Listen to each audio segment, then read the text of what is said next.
ओम नमः शिवाय। हर हर महादेव शंभो। सभी को श्रावण मास की बहुत बहुत सारी शुभकामनाएं। भगवान शिव की कृपा से आपके परिवार की समस्त मनोकामनाएं पूरी हों और जीवन के सभी संकट दूर हों। आज हम जानने वाले हैं उन चार चीजों को जिनके बिना भगवान शिव की पूजा अधूरी मानी जाती है, और हम उन नियमों को भी जानेंगे जिन्हें हमें शिव पूजन के समय ध्यान में रखना है। श्रावण मास भगवान शिव को बहुत ही प्रिय है। प्राचीन काल में श्रावण मास में ही समुद्र मंथन हुआ था, जिसमें से हलाहल विष की उत्पत्ति हुई थी, और उस विष से संसार की रक्षा हेतु भगवान ने उसे अपने कंठ में धारण कर लिया था, जिसके कारण भगवान शिव का नाम नीलकंठ पड़ा। तभी से उस विष की शांति हेतु शिवलिंग के ऊपर जल एवं पंचामृत आदि से अभिषेक करने की परंपरा शुरू हो गई।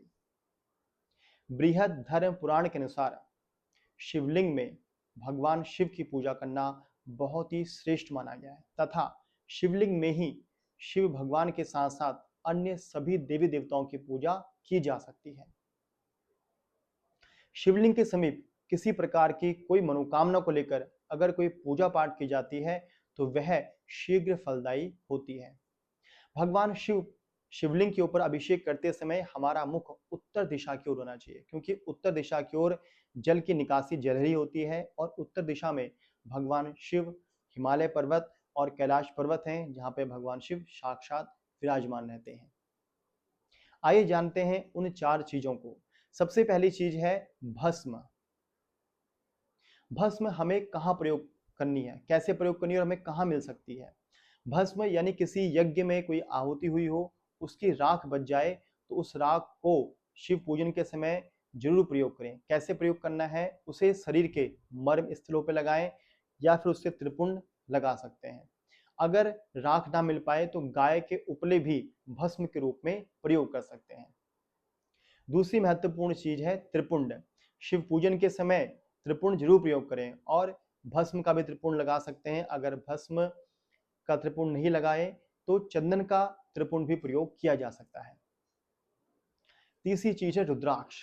रुद्राक्ष भगवान शिव के नेत्रों से उत्पन्न हुए हैं, तो रुद्राक्ष की माला जरूर धारण करें शिव पूजन के समय, या फिर रुद्राक्ष की माला पे ओम सांब सदा शिवाय नमः या फिर ओम नमः शिवाय मंत्र का जप अवश्य करें। चौथी चीज है बिल्व पत्र। बिल्व पत्र भगवान शिव को अति प्रिय है। बिल्व पत्र के विषय में कहा गया है कि त्रिदलम त्रिगुणाकारम त्रिनेत्रम त्रिधायुधम त्रिजन्म पाप संहारम एक बिल्वम शिवार्पणम, यानी भगवान शिव को बिल्व पत्र अर्पण करने से 3 जन्मों के पाप नष्ट होते हैं। अब वो कौन सी दो चीजें हैं जो हमें भगवान शिवलिंग पे अर्पण नहीं करनी है। पहली है तिल, दूसरे हैं चंपा का पुष्प। अब कौन सी वे दो अन्य चीजें हैं जो भगवान शिव को प्रिय हैं। तुलसी की मंजरी एवं दूर्वा भगवान शिव को प्रिय मानी जाती है, तो ये चीजें भगवान शिव को अर्पण की जा सकती हैं। चार चीजें शुरू में बताई वो तो बहुत जरूरी है, उसके साथ साथ इन चीजों को भी अगर करते हैं तो बहुत ही श्रेष्ठ माना जाएगा। इसके अलावा आंख का फूल, धतूरे का फल भी भगवान शिव को प्रिय माना गया है। और कौन सा पुष्प भगवान शिव को प्रिय है? नील कमल का फूल।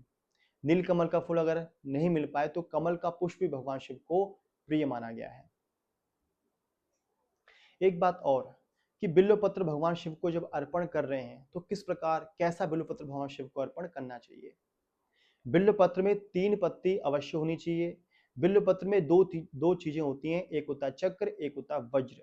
बिल्व पत्र के मोटे डंठल को वज्र कहा जाता है, उसको जरूर तोड़ें चढ़ाते समय। और बिल्व पत्र पे किसी कीड़े के द्वारा कोई निशान या सफेद चीजें बनाई गई हो तो उस बिल्व पत्र को भी नहीं चढ़ाना चाहिए। यानी बिल्व पत्र 3 पत्तियों वाला, डंठल को तोड़ा हुआ, साफ सुथरा, बिना कटा फटा होना चाहिए। और बिल्व पत्र कभी भी बासी नहीं होता, यानी आज अगर बिल्व पत्र चढ़ाते हैं तो कल के दिन भी उस बिल्व पत्र को अर्पण किया जा सकता है। ऐसा 9-10 दिन तक किया जा सकता है। बिल्व पत्र को कैसे चढ़ाना है? बिल्व पत्र को अपने सीधे हाथ में ऐसे रखें, और जो उसका ऊपर का भाग है वह आपके हाथ में होना चाहिए, और जो उसका अंदर का भाग है वह ऊपर की ओर होना चाहिए। और बिल्व पत्र के ऊपर चंदन से श्री राम ओम नमः शिवाय लिखें और शिवलिंग के ऊपर उसको ऐसे करके चढ़ा दें। अब बिल्व पत्र के अलावा शिवलिंग के ऊपर, शिवलिंग के विषय में कहा जाता है कि कभी भी शिवलिंग की पूरी परिक्रमा नहीं होती। यानी भगवान शिव की पूजा के समय अगर हम भगवान शिव की पूजा के बाद प्रदक्षिणा कर रहे हैं तो पूरी प्रदक्षिणा ना करें, आधी ही प्रदक्षिणा होती है भगवान शिव जी की। भगवान शिव की जो जलहरी है उसका उल्लंघन नहीं किया जाता है, तो पूर्व से ही घूम जाएं, इस प्रकार भगवान की प्रदक्षिणा करें। अब सबसे महत्वपूर्ण बात यह है कि कई लोग कहते हैं कि क्या हमें शिवलिंग के ऊपर रखा हुआ प्रसाद ग्रहण करना चाहिए। शिवलिंग के ठीक ऊपर कोई अगर प्रसाद रखा जाता है तो उस प्रसाद को शालिग्राम जी से स्पर्श करा करके ग्रहण कर सकते हैं, या फिर शिवलिंग के सामने कोई प्रसाद है और अगर आपको संकोच लग रहा है कि ग्रहण करें ना करें, तो उस प्रसाद को अगर शालिग्राम जी से स्पर्श करा लेते हैं तो वह प्रसाद खाने योग्य आराम से हो जाता है। सामने रखा प्रसाद तो बिल्कुल ग्रहण कर सकते हैं, मन में शंका है तो शालिग्राम जी से स्पर्श करा लें।